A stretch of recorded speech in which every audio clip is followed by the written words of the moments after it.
What's up, Rob Quest? What it do? By the way, yes, this is Rock Quest, aka Bob Noculus, Hip Hop Stevie Wonder. You know? Yeah, native from Harlem Clark. I was raised in Aristocrat. Everybody know it. Aristocrats next to Brentwood. And actually, I went to a church with another H-Town legend, Curtis Davis, Big Mello.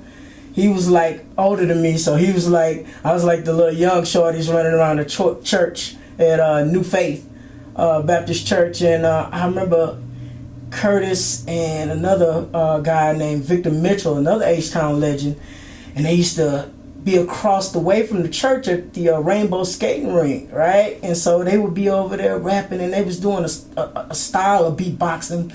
But I used to always like to go over there, and I was like the little youngin', and he would be like, "Yo, get away from him," because on the cool, he was smoking weed, right? So, and I just remember him as a shorty growing up, and he would always shoo us off. It was me and a couple of other guys. He used to shoo us off, and then it's crazy how later we end up becoming label mates. So me and Big Mello go way back, and he remember when I was a little youngster. So he was like, wow, that is so crazy that, we end up being label mates. But anyway, from there, I ended up moving to the trade. My mom, she worked at TSU for really pretty much her whole career.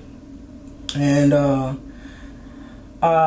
during this time, I became ill. I was diagnosed with a liver disease, a rare liver disease that was really only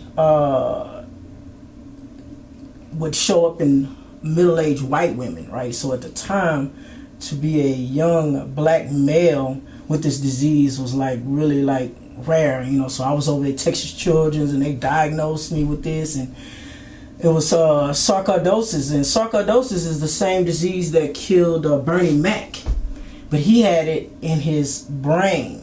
I don't want to go too in depth about that, but just to show you what kind of illness that I was dealing with. So this later ended up affecting my eyes.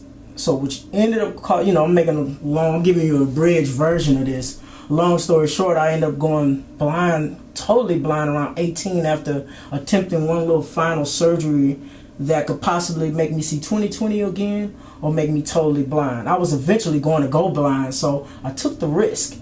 So I had I had graduated high school, and I did this surgery, and I had already been preparing for, going blind, because like I say, I at the time I was wearing these stupid big giant Coke bottle glasses, and I was already learning Braille and getting adapted to low vision lifestyle. So it wouldn't be that harsh for me to adapt over into that world. So I did the surgery, it didn't work.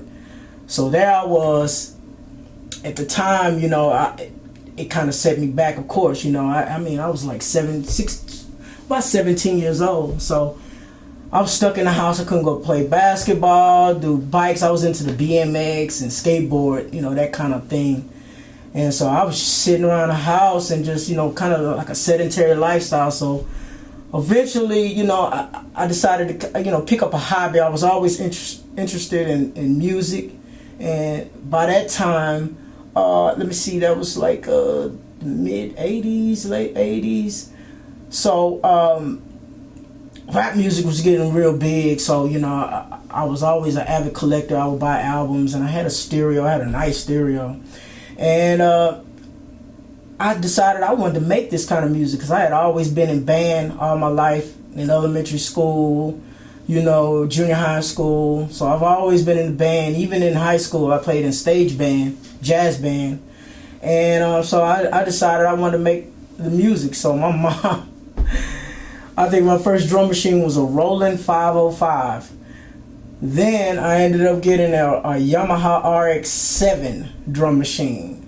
So, of course, during that time around graduation, when normally most people get cars or a nice graduation present, I got an Ensoniq EPS since I couldn't drive. So, and it kind of like on the cool, after I got that EPS, the rest was history.